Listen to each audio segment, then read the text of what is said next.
The sound of screeching tires echoed across the gravel road, tearing through the silence of the Wyoming afternoon like a contained scream of fury. A luxurious black SUV sped forward, its wheels kicking up a cloud of dust under the orange evening sky.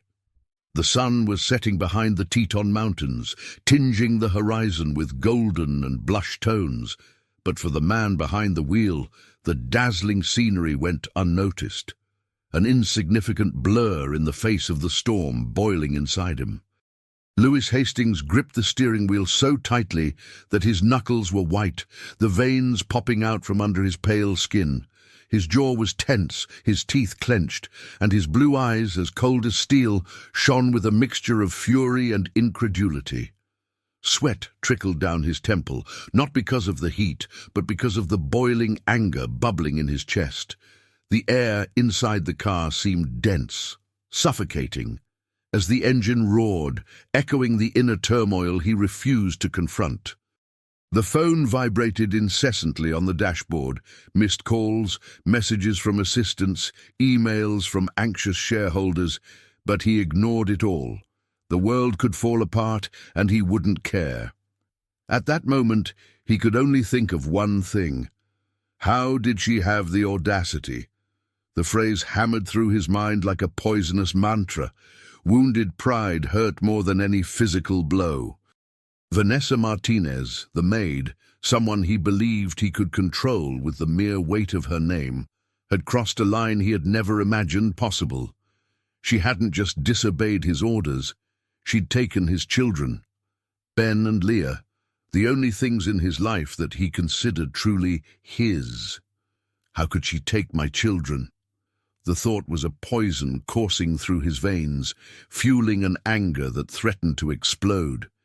He had never lost control of anything in his life, business, investments, people. Everything and everyone bowed to his will. Until now. But deep down, in a dark corner of his mind that he refused to visit, a voice whispered, treacherous and nagging. They weren't running away from her. They were running away from me. Louis gripped the steering wheel even tighter, trying to crush that thought along with the leather under his hands. It wasn't true. It couldn't be. He was a good father. He gave them everything they needed, a luxurious mansion, expensive clothes, imported toys. What more could a child want? The SUV skidded slightly as it made a sharp turn, but it didn't slow down. The GPS indicated a neighborhood on the other side of the city, a place he had never considered worthy of his presence. Modest houses, dirt streets, worn wooden fences, a stark contrast to the world of marble and glass where he believed his children belonged. She'll pay for this, he thought, his chest heaving with hatred that masked fear. Yes, because there was fear there, hidden under layers of arrogance and superiority. A fear he couldn't name, but which burned hotter than anger. The fear that perhaps he wasn't the man he thought he was. The fear that perhaps he had never been the father his children needed. And above all, the fear that it was too late to change that. As the car devoured kilometers of asphalt, fragments of memories appeared, unwanted and uncomfortable, like ghosts knocking at the door. He remembered the first time he held Ben in his arms, a baby so small that he seemed too fragile for the world. But instead of feeling the warmth of love, he felt a crushing weight, responsibility. Not an emotional connection, but an obligation. He did what he did best. He delegated. Vanessa arrived shortly afterwards, and he was able to return to his comfort zone, focused on numbers, graphs, and contracts. Leah came a few years later, but the script was repeated. He watched from afar, physically present but essentially absent, as if love was something that could be outsourced. They have everything they need, he repeated to himself, as a defense against the guilt he never admitted to feeling. But now the echo of that lie seemed louder than ever. The car stopped abruptly in front of a simple house with a half-torn wooden fence and a rusty swing, swinging gently in the wind. Louis got out of the SUV without bothering to lock the doors, with firm, quick steps, As if he could crush his own discomfort under the weight of his Italian leather shoes, he climbed the porch steps and slammed the door hard, the sound reverberating in the quiet air of the neighborhood. His heart was pounding in his chest, but he refused to acknowledge that it was anxiety. It was anger, just anger. The door opened. Vanessa was standing there, her face serene and her gaze steady. No uniform, no formalities. Just an ordinary woman, in an ordinary house, but who somehow seemed to have more power over him than any CEO or shareholder he had ever dealt with. Louis didn't wait. "Where are my children?" he roared, each word spattered with venom. Vanessa didn't flinch. Her gaze didn't waver. "They're fine, they're safe." Her calm tone was like gasoline thrown on a fire. "You don't have the right." He took a step forward, his voice echoing through the neighborhood. But Vanessa remained calm. She crossed her arms and replied with a calmness that hurt more than any scream. "When was the last time you really listened to your children, Louis? When was the last time you really saw them, apart from seeing them as an extension of your name, of your legacy?" Those words were like a punch in the gut. For a brief moment he was silent. His angry gaze shifted involuntarily to the interior of the house. And that's when he saw it. There, on the shabby carpet in the living room, were Ben and Leah. Ben was laughing. Real, free laughter, the kind that fills a room with a light that can't be bought. Leah was in her pajamas, hugging a teddy bear that he didn't even remember buying. She looked happy. There was no fear in her eyes, no anguish at being away from the luxurious mansion. Just peace. It was the most devastating blow of all. Louis felt something break inside him, a crack in a pride he had believed unshakable. The sound of his own heart racing was louder than any scream he could have made. But he didn't scream. He couldn't. He just stood there, staring at a truth he never wanted to see. They weren't running away from Vanessa. They were running away from him. And that realization hurt more than any betrayal, more than any defeat. Because, at that moment, Louis Hastings realized that the real thief of his children's happiness had always been him. The Wyoming sky, tinged with deep blue and flecked with the last colors of dusk, seemed too vast for someone like Louis Hastings.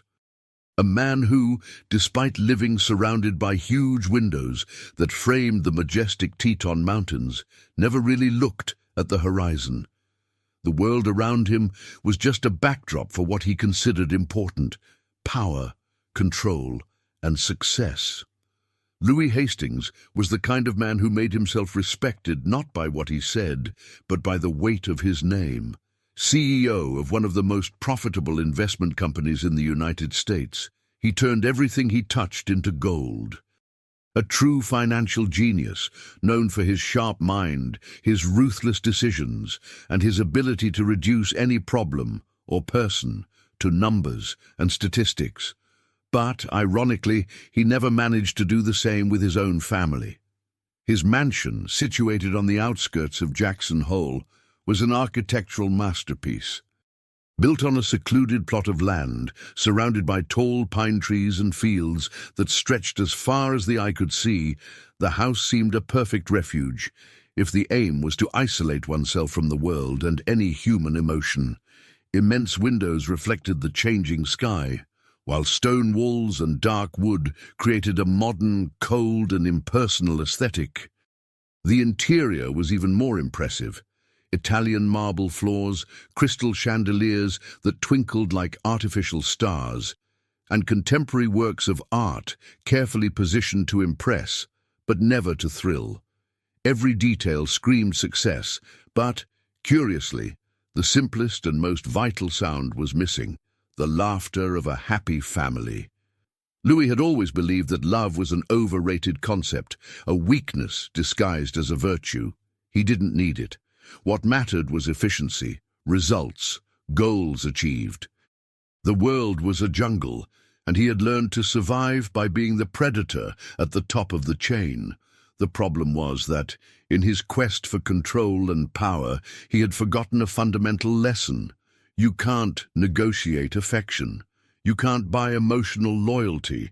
You can't make a child love you as easily as you can a $1 million contract. Louis didn't know his children's favorite color. He didn't know the name of their best friend or what made them laugh until they cried. For him, being a good father meant providing a comfortable home, designer clothes, and an untouchable bank account for the future. Love? That was secondary, perhaps even superfluous. What he didn't know, or refused to admit, was that he was profoundly alone, and deep down he had always known that. The silence of the mansion was deafening, not the comforting silence of a peaceful home, but a cold, almost clinical silence. The kind of silence that echoed the sound of a distant clock, the ticking, serving as a cruel reminder of lost time, of wasted opportunities. The only frequent sound was that of Vanessa Martinez's heels echoing down the marble corridors. Vanessa wasn't just the housekeeper. Although her title was formal and her role clearly defined, in practice she was the beating heart of that empty place. She was the one who made pancakes with smiley faces for breakfast, who gave tight hugs after nightmares, who sang lullabies when Ben and Leah woke up in the middle of the night, frightened by thunder, or, more often, by the emptiness of their father's absence. Vanessa knew everything that Louis ignored. She knew that Leah loved the color yellow because it looks like the happy sun. She knew that Ben was afraid of the dark, but pretended to be brave to impress his father. She knew that the children felt invisible, even in a house full of light. Born and raised in Casper, Wyoming, Vanessa was the opposite of her boss. Warm, attentive, and present. Her life was never easy. Raised in a humble family, she learned the value of empathy and resilience from an early age. She didn't have prestigious degrees or an impressive CV. What she did have was something Louis never knew how to value: the ability to love unconditionally. And it was precisely this connection that triggered the chaos. Ben, at the age of 8, was a curious and sensitive child who hid his insecurities behind a shy smile. He loved building things with building blocks, creating imaginary worlds where the hero was always a present father, different from what he knew in reality. Leah, at just 5 years old, was a storm of energy. She loved to draw, even if her doodles were simple, and was always looking for attention, desperately trying to fill the void that Louis's absent gaze left in her heart. For them, Vanessa wasn't just the woman who looked after the house. She was the home. While Louis saw his children as part of a successful life project, Vanessa saw each of them as individuals, with their own fears, dreams, and desires. She knew when a hug was more urgent than medicine. She knew when a silence said more than 1,000 words. And as much as Louis tried to deny it, this relationship bothered him. Because deep down, he knew that Vanessa was doing what he had never been able to do: truly love. Louis Hastings was a man who lived on top of the world. But the higher you are, the greater the impact of the fall. His arrogance blinded him to what was right in front of his eyes: a family disintegrating under the weight of emotional absence. He believed that he had absolute control, that his authority was unquestionable. Money bought everything, right? Wrong. Because there are things that money can't buy: true respect, genuine love, the spontaneous laughter of a son who looks at you not as a distant figure, but as a hero. And Louis would only understand this when it was too late to avoid collapse, but perhaps not too late to try to fix it. Everything was about to change.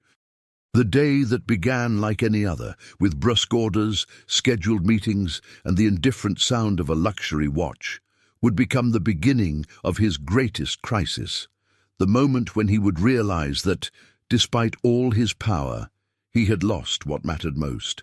But the truth is that Louis never lost his children. He never had them. And now he would have to fight to win them back for real. Not with money, not with orders, but with something he never knew how to give: love. The day had begun like any other in the imposing Hastings mansion. The spring sun was streaming through the vast glass windows, illuminating the cold marble and the strategically placed works of art. The glow of the morning light reflected off the impeccable furniture, but it couldn't penetrate the emptiness that hung in the air, an emptiness that no crystal chandelier could hide. In the heart of the house, where silence reigned supreme, Vanessa Martinez was on her knees, tying little Ben's shoelaces with the patience of someone who knows that each well-made knot is more than a practical gesture. It's an act of care. The boy, with attentive eyes, was wearing a navy blue sweater and holding a colorful birthday card, drawn with childish strokes and full of enthusiasm. Leah, on the other hand, was spinning in circles, laughing with a crooked party hat on her head, spreading her contagious energy around the room. Her small bare feet tapped on the marble floor, a stark contrast to the coldness of the house.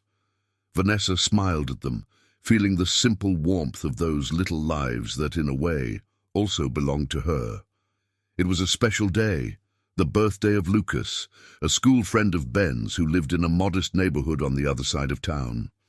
She knew that this simple event meant the world to the children, but what she didn't know was that that morning would become the catalyst for a storm that would change their lives forever. As Leah tried to balance a balloon between her hands, the sound of firm footsteps echoed up the main staircase. The sound of polished Italian shoes against marble was a reminder of the power that dominated the house. Louis Hastings came down the stairs with the rigid posture and calculating gaze of someone who was used to having absolute control. He wore a perfectly tailored suit, the gold watch on his wrist gleaming in the morning sunlight. For him, every minute had a price, and that morning, time spent on anything other than work seemed an intolerable waste. He stopped halfway down the stairs, watching the scene below with a cold, impassive gaze, the children laughing. Vanessa organizing colorful backpacks, an uncomfortable contrast to his meticulously controlled routine. "Where are you going?" His voice cut through the air, icy and authoritative. Leah's laughter died instantly. Ben clutched the birthday card tightly, looking down at the floor. Vanessa stood up slowly, wiping her hands on her apron, without losing her composure. "We're going to Luca's birthday, a little friend from school." They'd received an invitation and were looking forward to going, she replied calmly, trying to keep things normal. Louis came down the last few steps with a glare on his face. "Lucas, the one who lives in a tenement on the other side of town? No, you're not going. I told you, I don't want my children in that kind of place." The tension was palpable, like a taut thread about to snap. Vanessa took a deep breath, keeping her gaze steady, without the submissiveness that Louis expected. "But they want to go. Ben has been looking forward to this little party for days. He's already bought the present. It's important to them." Louis's face reddened, his blue eyes becoming even colder. He wasn't used to being challenged, especially in his own home. "You work for me, Vanessa. You're not paid to lecture me on what my children need. They're staying, period. It doesn't matter what they think they want. I know what's best for them, and they already have everything they need here." He turned, satisfied that he had closed the matter, and headed for the office where multi-million-dollar contracts awaited him. But he had underestimated the power of love and the weight of the silence he left behind. While Louis immersed himself in virtual meetings and investment charts, Vanessa faced a moral dilemma that consumed her inside. She looked at Ben and Leah, their faces reflecting a heartbreaking disappointment. The children were silent, but their eyes said it all, hope dashed once again. It was at that moment that she made a decision that would change everything. She wasn't just disobeying an order, she was fighting for what she thought was right, for the happiness of two children who deserved more than marble walls and expensive toys. In the early afternoon, with her heart racing, she picked up the backpacks and called the children. Ben hesitated for a second, looking down the corridor as if he feared his father would show up, but when Vanessa smiled and held out her hand, he ran to her. Leah did the same, with the blind trust of someone who knows she's in good hands. They walked out of the front door with firm steps and light hearts, but the price of that choice was about to be exacted. Hours later, during a meeting with international investors, Louis's phone vibrated with a notification from the mansion's security system. He opened the app out of reflex, more out of habit than concern. What he saw made his blood boil. Vanessa, leaving her house, with Ben and Leah, without permission, without explanation, without fear.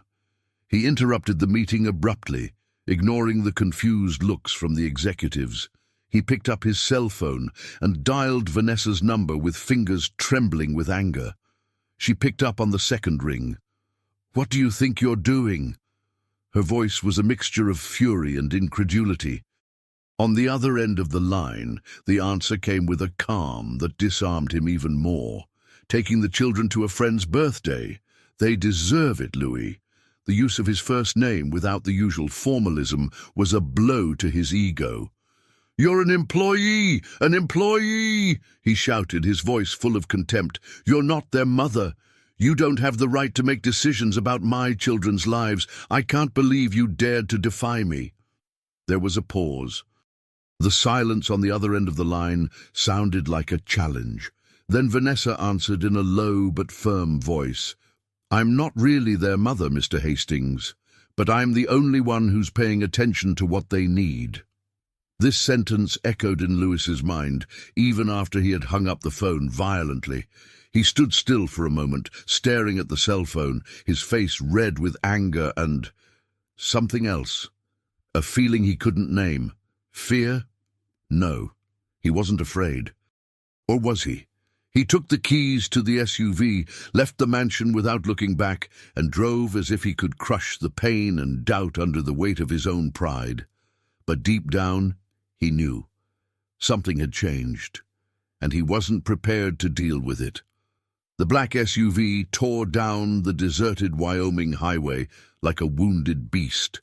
The engine roared, echoing the internal chaos of Louis Hastings, who kept his eyes fixed on the road with a dangerous intensity. The GPS flashed on the dashboard, tracing the route to a neighborhood he had never thought of visiting, a place that, in his elitist mind, simply didn't exist. His hands were clenched around the steering wheel, the fingers stiff, the knuckles white. The air conditioning blew a cold wind across his sweaty face, but he hardly felt it. The heat burning in his chest didn't come from the sun. It was an internal fire, fueled by a fury he couldn't control. Vanessa Martinez had crossed all boundaries. She had defied his authority, broken the rules of the game he had always controlled. "She's taken my children." The thought was a razor-sharp edge, cutting through his mind again and again. How had she had such audacity? How dare she make a decision without his permission? Wounded pride screamed inside him, deafening, but there was something else, something he didn't want to name. A lump in his throat, a strange, almost suffocating sensation. Fear. Not the fear he knew, the fear of losing an investment or failing in a negotiation. This was different. It was the primal fear of a man who, for the first time, realized that he could lose something that money couldn't buy. When the SUV skidded to an abrupt halt in front of a small wooden house, Louis got out of the car without bothering to turn off the engine. The neighborhood was modest, with dirt streets and worn wooden fences. The kind of place he had always considered invisible, irrelevant, but at that moment it was the center of his universe. He climbed the porch steps with heavy steps, his heart pounding, not from anxiety, he refused to admit that, but from sheer anger. He knocked on the door so hard that the wood shook under his fists. The door opened, and there she was. Vanessa. No uniform, no apron, without the submissive air that he thought defined who she was. She stared at him with a disconcerting calm, as if she had been waiting for him. "Where are my children?" Louis exploded, his voice hoarse and full of fury. Vanessa didn't flinch. She didn't blink. She just crossed her arms and replied, with a serenity that was more of a blow than any harsh words, "They're here. They're safe." The simple answer was enough to make Louis's blood boil. "You don't have that right." He took a step forward, his face red, the veins in his neck popping. Vanessa didn't move. "The right? What about their rights do you want to talk about too?" he asked, his voice low but as sharp as a blade. "When was the last time you heard from your children? Really seen them?" These words were a punch in the gut. Louis opened his mouth to reply, to shout, to say something, anything to restore control of the situation. But then he saw it. Behind Vanessa, in the small space of the room illuminated by a soft yellow light, stood Ben and Leah. Ben was laughing. Not the polite, restrained laugh Louis knew. It was real laughter, the kind that made your chest vibrate, that lit up a child's face in a way that money could never buy. Leah was sitting on the carpet, with a glass of chocolate milk in her hands, and a carefree smile on her face. Her simple pajamas were wrinkled, her hair tied up in any way, but she looked happier there than in any corner of the glass and marble mansion. Louis froze. They weren't scared. They weren't sad. They were at peace. And that's what destroyed him. His pride shattered into 1,000 invisible pieces. For the first time, he felt the weight of a truth he had avoided for years. They weren't running away from her. They were running away from him. The silence that followed was deafening. Vanessa watched him, her brown eyes firm, but without cruelty. She didn't need to say anything more. The look in her eyes said it all. Ben approached her and said, "We don't want to go home today, Dad. We want to stay with Vanessa." Louis took a step back, his chest tight, the air thin. He turned and walked back to the car, his steps slower now, as if each of them weighed tons. The road home seemed longer, darker. The sky, once tinged orange by the sunset, was now a deep, silent blue. The stars began to appear, indifferent to the emotional chaos that was consuming Louis Hastings. He entered the mansion and was greeted by the echo of his own footsteps. The silence, which he had once considered a sign of order and discipline, now seemed a cruel reminder of the emptiness he himself had created. He passed through the immaculate corridors, every corner of the house seeming colder, more distant. He opened the door to the children's room. It was empty, the beds perfectly tidy, the toys organized as if they were museum pieces, never touched, never lived with. She sat on the edge of Ben's bed, smelling the faint scent of children's shampoo on the pillow, and that's when it happened. What he had never allowed to happen, what he thought was a sign of weakness. He cried, not a quiet, restrained cry, an ugly, sobbing cry, full of regret, the cry of a man who realized too late that he didn't know what it was like to be a father. Over the next few days, Louis tried to get back to his routine, the office, the meetings, the emails, but it all seemed pointless.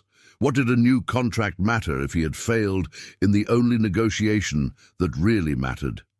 He began to remember things he had always ignored. Leah's smile when she ran to show him a silly drawing, Ben's curious gaze when he asked questions about the world, little moments that he had wasted thinking they didn't matter. But they did. They mattered more than anything. And that's when he understood. He couldn't go on pretending. He couldn't go on living as if love was something that could be bought or imposed. He needed to change, not to prove something to himself, but for Ben, for Leah, for Vanessa, for the family he never knew he wanted, but that he could no longer live without. The sun was just beginning to rise over the Jackson Hole horizon, tinging the Teton Mountains with a pale golden glow, when Louis Hastings woke up, not having really slept. The Egyptian linen sheet was crumpled and cold, reflecting the emptiness that seemed to have taken hold of him inside. The mansion, silent as ever, now seemed like a constant echo of what he had lost. Breakfast was on the solid oak table, prepared by the house staff, but Louis didn't touch a thing. The aroma of fresh coffee, which always comforted him on busy mornings, was now just another reminder of the empty routine. He found himself staring at Ben's chair, where his son usually sat, even though he was rarely there to share a meal. The emptiness was suffocating. The pride that had kept him on his feet all these years began to crumble, silently, piece by piece. There were no more important meetings that could fill that hole. There was no million-dollar transaction that would restore what he had broken. He needed to fix it. But how to fix something that he never knew how to look after? In the late afternoon, Louis drove to the same neighborhood where, days before, he had arrived overwhelmed by anger. The same humble neighborhood, with its dusty streets and simple houses, but which now seemed less threatening, perhaps because the real enemy was inside him at all times. He stopped in front of Vanessa's house. The black SUV seemed out of place there, a piece of luxury in a setting of simplicity and human warmth. He sat for a few minutes, hands on the steering wheel, staring at the front door. The fear he felt now wasn't that of rejection. It was the fear of facing who he really was, or who he had never been. He took a deep breath, got out of the car, and walked to the porch. He knocked on the door, but with less force this time, without the arrogance of before, just a broken man trying to find a way to put the pieces back together. The door opened slowly. Vanessa was there. She didn't seem surprised to see him. She just watched him, with that calm, steady gaze that always baffled him. Louis tried to speak, but the words stuck in his throat. The man who knew exactly what to say in million-dollar negotiations was now unable to form a simple sentence. After a moment of silence, he finally managed. I don't know how to start." His voice was hoarse, almost a whisper. Vanessa crossed her arms, waiting. She didn't offer comfort. She didn't make it easy. Because he needed to feel it. He needed to face it. Louis looked at the floor, then at her. "I made a mistake.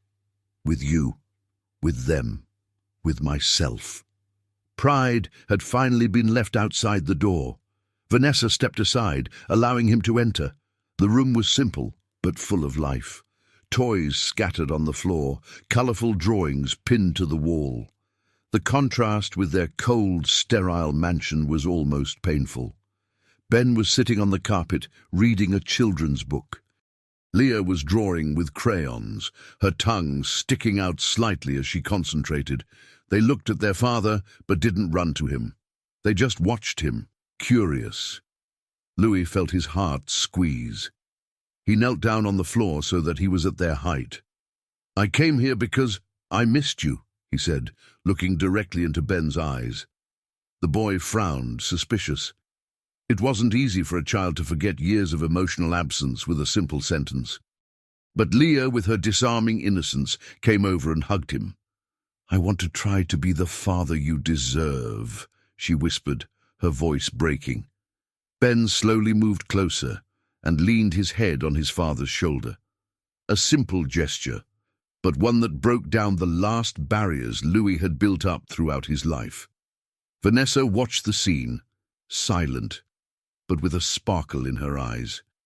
Not of triumph, but of hope. Over the next few days, Louis tried. He really tried. He didn't know how to make pancakes, but he tried, and burnt a few in the process. He tried telling bedtime stories, even though he forgot parts of the plot. He tried setting up a tent in the backyard for an impromptu camping trip, and ended up stuck in the very knots of the tarp. The children laughed at him, but for the first time he didn't mind being laughed at, because that sound, the genuine laughter of his children, was what he had always wanted, even if he didn't know it. The mansion began to change, Not in terms of furniture or decoration, but in essence. The echoing emptiness was replaced by voices, laughter, and the hurried footsteps of children running around. Louis learned that love is not a transaction. It's not something you buy, it's something you build, day after day, with patience, presence, and vulnerability. One fall afternoon, Louis went to Vanessa's house once again, but this time not as a boss, not as a businessman, just as a father. And a man who needed to ask for something that no amount of money could buy. He stopped in front of her, his heart racing. "I can't do this alone," he admitted, his voice low but firm. "They need you. I need you too." Vanessa stared at him, saying nothing for a moment. "I'm not going back to work for you," she replied calmly. Louis nodded. "That's not what I'm asking. I want you to be part of our family." There was silence for a moment. Then Vanessa smiled slightly. "I've always been part of the family. I was just waiting for you to realize it." Winter arrived silently in Jackson Hole, covering the ground in a cold white blanket. But inside Louis Hastings' mansion, the weather has never been warmer. The once barren walls, decorated with modern works of art that looked more like trophies than expressions of emotion, were now adorned with children's drawings, photos of simple but precious moments. What had once been a house of marble and glass was now breathing.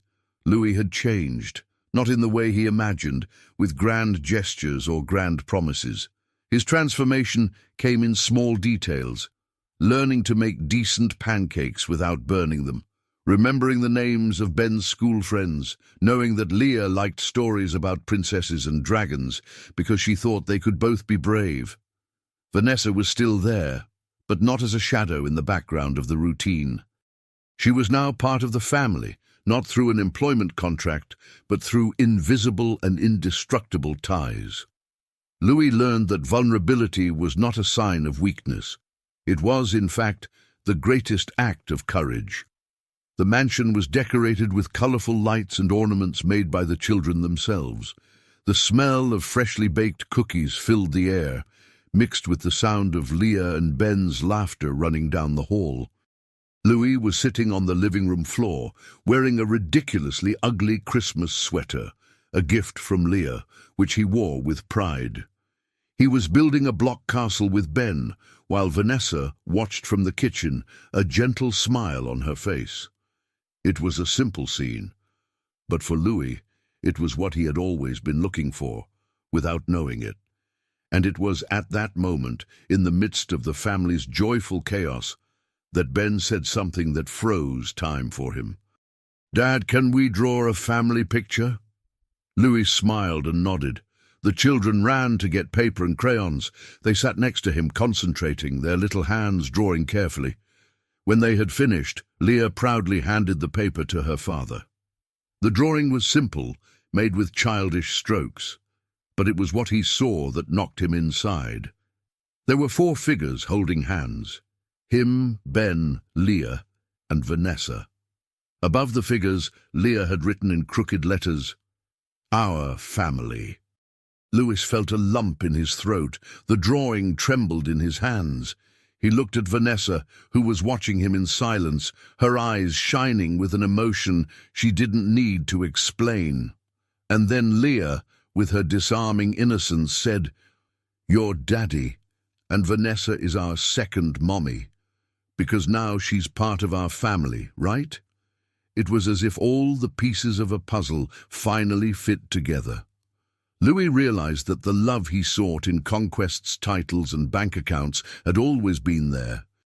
In the simple gestures, in the silent glances, in his constant presence. He didn't respond with words. He just pulled Leah and Ben into a tight embrace, feeling the weight of the past dissipate. When he looked at Vanessa, there were tears in his eyes, his, hers. And for the first time, he said what he had never had the courage to say. "Thank you for not giving up on us." Vanessa smiled, wiping away a stubborn tear. "I was just waiting for you to realize it." Months later, on a spring morning, the Hastings mansion looked different, not because of the decor or the furniture, but because it was now a home. The sound of laughter echoed through the corridors. The smell of burnt pancakes, because Louis still made mistakes from time to time, mingled with the aroma of fresh coffee. Pictures of the family decorated the walls, Leah with a crooked party hat, Ben holding a school trophy, Vanessa laughing at something off-camera. And at the center of it all, Louis, not the powerful CEO, but the father. The man who has learned that love is not a prize, it's a gift. In the last photo of the sequence, there was a caption written by Leah. "The most beautiful place in the world is where our hearts live." And in that home, finally, everyone was home. Spring had transformed Jackson Hole into a spectacle of colors.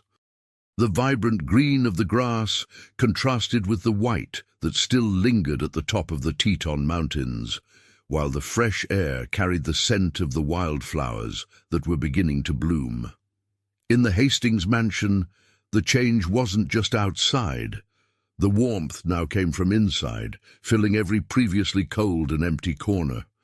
The sound of Ben and Leah's laughter echoed through the corridors, mixed with the clanging of utensils in the kitchen, where Louis and Vanessa were trying, once again, to prepare a breakfast that wouldn't end in culinary disaster. Louis, with the sleeve of his shirt folded up to his elbow, was wrestling with a frying pan that seemed to have a mind of its own. "This should be an omelette, but it's more like a culinary crime," he grumbled, trying to turn what was already an unrecognizable mass. Vanessa laughed, the sound as soft and warm as a summer breeze. "At least you're making an effort. I just can't promise I'll eat it," she teased, leaning against the counter, watching him with a glint in her eyes that was a mixture of love and something else, something she hadn't yet said out loud. The children ran around the kitchen, Leah wearing a makeshift superhero cape, while Ben held a map of the treasure he had drawn the night before. Louis smiled at the chaotic and perfect scene, but Vanessa had something to say. Something that would change their lives. Again. Later, when the children were busy building a blanket fortress in the living room, Vanessa called Louis into the back garden. The air was warm, and the distant sound of birds filled the space between them. She seemed nervous, something unusual for someone who had always been the pillar of calm in the house. Louis noticed immediately. "Is everything all right?" he asked, his smile fading as he approached. Vanessa took a deep breath, looking at the horizon for a moment before facing him. "I need to tell you something." Louis's heart raced. He was used to dealing with crises in the boardroom with million-dollar decisions. But there, at that moment, he felt vulnerable. "What happened?" His voice came out softer than he had intended. Vanessa smiled, a small smile but full of meaning. "I'm pregnant." Time seemed to stop. Louis fell silent, the world around him disappearing for a few seconds. The sound of the birds, the gentle wind, even the voices of the children in the distance, everything dissolved in an instant of pure disbelief. Pregnant. He blinked a few times, processing the information. You're... He tried to repeat, but the words got stuck in his throat. Vanessa nodded, a glint of expectation in her eyes, but also a shadow of doubt. She didn't know how he would react. The Louis of before might have seen it as a complication, a distraction. But the man in front of her now was different. Louis took a step towards her, his eyes watering with emotion. "Are we going to have a baby?" Vanessa laughed, relieved, and tears began to fall. "Yes." He didn't say anything for a moment. He just pulled her into a tight embrace, burying his face in her neck, breathing deeply, as if he wanted to imprint that moment on her soul. He began but stopped, swallowing the lump in his throat. "I never thought I could feel like this." Vanessa smiled through her tears. "Like what?" Louis pulled away a little to look her in the eye. "Completely happy." That evening after dinner, with the children already in their pajamas, Louis and Vanessa called Ben and Leah into the living room. They sat together on the large, soft carpet, surrounded by toys and colorful cushions. Louis looked at Vanessa, who nodded with a nervous smile, and then he spoke. "We have a surprise for you both." Leah, always the most excited, widened her eyes. "Is it a dog?" Ben laughed. "Or a pony?" Louis laughed too, shaking his head. "No, it's something even better." Vanessa held his hand and said softly, "You're going to have a little brother or sister." The silence lasted a second. Then Leah shouted, "A baby?"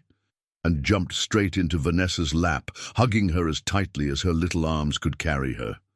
Ben was silent for a moment, processing the information with the seriousness of a little thinker. Then he smiled, a genuine smile, and moved closer. "Am I going to be the big brother?" Louis nodded, his voice breaking. "Yes, you're going to be the big brother, and I know you're going to be the best in the world." Ben smiled even more proudly and hugged his father. In that embrace, Louis felt something he had never felt before. It wasn't just happiness, it was belonging. He finally had what he had always been looking for, a family. Months later, the mansion was full of life and preparations for the arrival of the new family member. The baby's room was almost ready, painted in soft tones, with little details chosen by Ben and Leah. Louis was there, clumsily hanging a mobile while Leah supervised the work. "Not like that, Dad. The teddy bear has to be taller," she complained, laughing.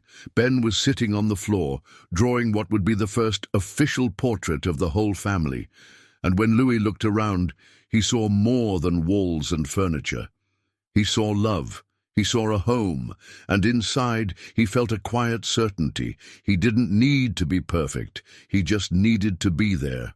And that he now knew how to do. Thank you for sharing this moment with us. Every story I tell is made with dedication and affection, with a view to touching the hearts of those who hear it. If this narrative has awakened something in you, please consider signing up so that we can continue together on this journey of telling stories that move. Your support is essential if we are to continue sharing these unique experiences.